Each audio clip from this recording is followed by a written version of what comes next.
Hello everyone, my name is Mrs. Bearden.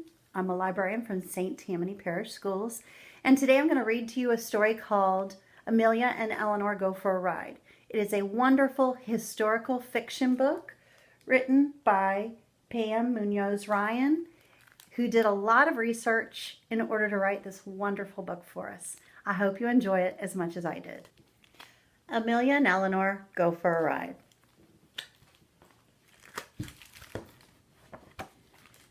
This book is based on a true story, and it's written by Pam Munoz Ryan and pictures by Brian Selznick. Amelia and Eleanor were birds of a feather. Eleanor was outspoken and determined. So was Amelia. Amelia was daring and liked to try things other women wouldn't even consider. Eleanor was the very same. So when Eleanor discovered that her friend Amelia was coming to town to give a speech, she naturally said, "Bring your husband and come to dinner at my house. You can even sleep over." It wasn't unusual for two friends to get together, but Eleanor was Eleanor Roosevelt, the First Lady of the United States, who lived in the White House with her husband, President Franklin Roosevelt. Amelia was Amelia Earhart, the celebrated aviator who had been the first female pilot to fly solo across the Atlantic Ocean.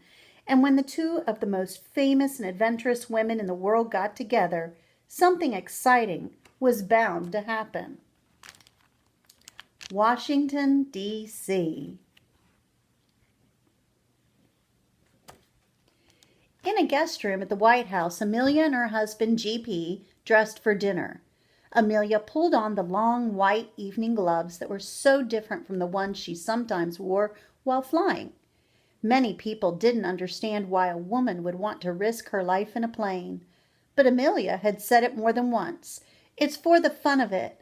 Besides, she loved the feeling of independence she had when she was in the cockpit. She carefully folded a gift for Eleanor, a silk scarf that matched her own.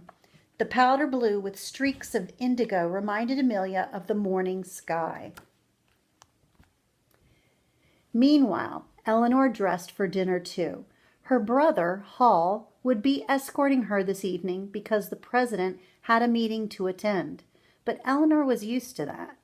She pulled on the long white evening gloves that were so different from the ones she sometimes wore while driving. Then she peeked out the window of the brand new car that had just been delivered that afternoon. She couldn't wait to drive it. Many people thought it was too bold and dangerous for a woman to drive a car, especially the First Lady of the United States. But Eleanor always gave the same answer. It's practical, that's all. Besides, she loved the feeling of independence she had when she was behind the wheel.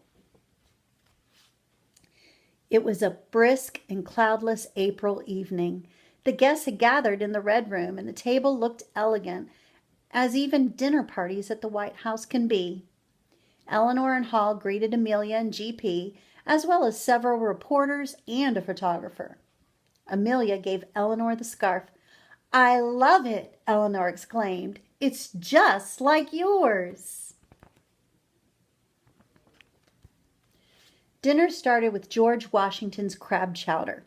"This is delicious," said Amelia. "But if soup at the White House has such a fancy name, what will dessert be called?" "Perhaps Abraham Lincoln's peach cobbler, or maybe Thomas Jefferson's custard." They laughed as everyone took turns guessing. By the time they got to the roast duck, the conversation had turned to flying. "Mrs. Roosevelt just received her student pilot's license," said one of the reporters. Amelia wasn't surprised. She had been the one to encourage Eleanor. She knew her friend could do anything she set her mind to.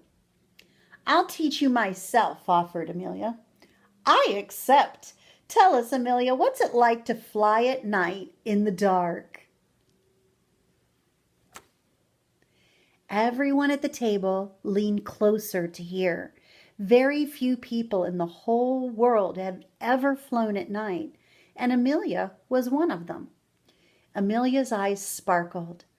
The stars glitter all about and seem close enough to touch. At higher elevations, the clouds below shine white with dark islands where the night sea shows through. I've seen the planet Venus setting on the horizon, and I've circled cities of twinkling lights. Look at the people at the table with their eyes closed, all imagining what it would look like as Amelia describes it to them.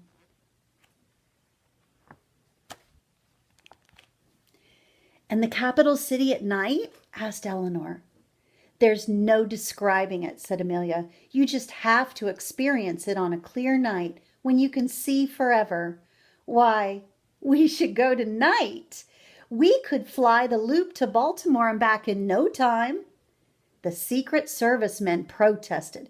"This hasn't been approved." "Nonsense," said Eleanor.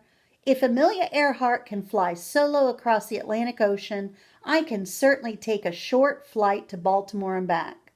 Before dessert could be served, Amelia had called Eastern Air Transport and arranged a flight.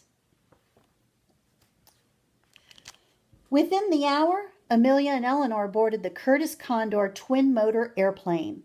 For a moment, both women looked up at the mysterious night sky. Then, without changing her gloves, Amelia slipped into the cockpit and took the wheel. The plane rolled down the runway faster and faster. Lights from the airstrip flashed in front of them, and they lifted into the dark. "How amusing it is to see a girl in a white evening dress and high-heeled shoes flying a plane," Eleanor said. Amelia laughed as she made a wide sweep over Washington, D.C. and turned off all the lights in the plane. Out the window, the Potomac River glistened with moonshine. The Capitol dome reflected a soft golden halo, and the enormous light-drenched monuments looked like tiny miniatures. Soon the peaceful countryside gave way to shadowy woodlands. The Chesapeake Bay became a meandering outline on the horizon, and even though they knew it wasn't so, it seemed as if the plane crawled slowly through star-struck space. Eleanor marveled. "It's like sitting on top of the world." Look at this beautiful picture of Washington, D.C. as they saw it back in 1933.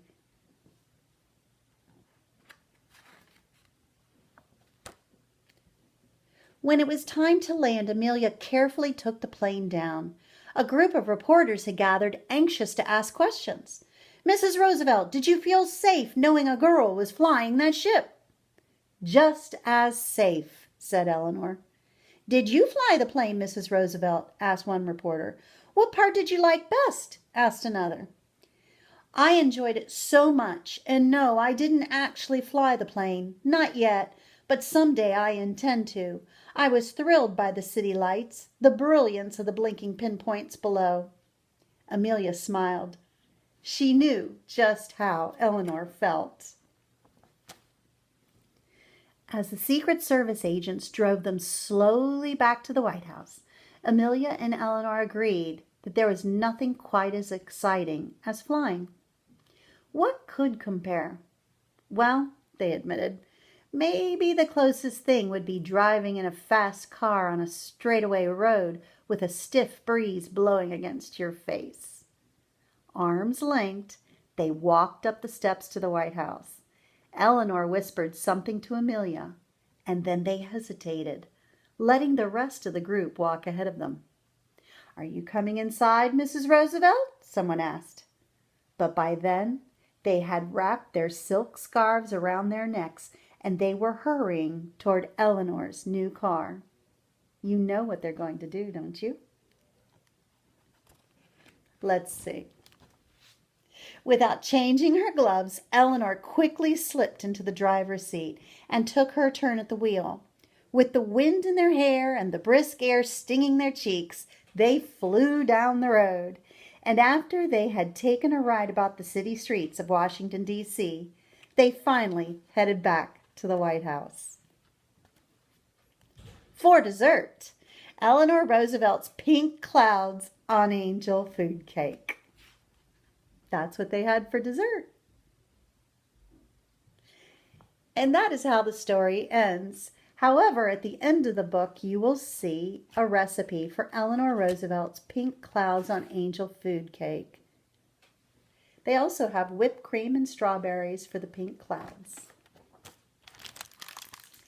At the end of the book, there's also an author's note, and it tells you how the author came across this information about Eleanor and Amelia having this dinner together, and how she went about and got this information and did her research, found pictures, and came across making this story.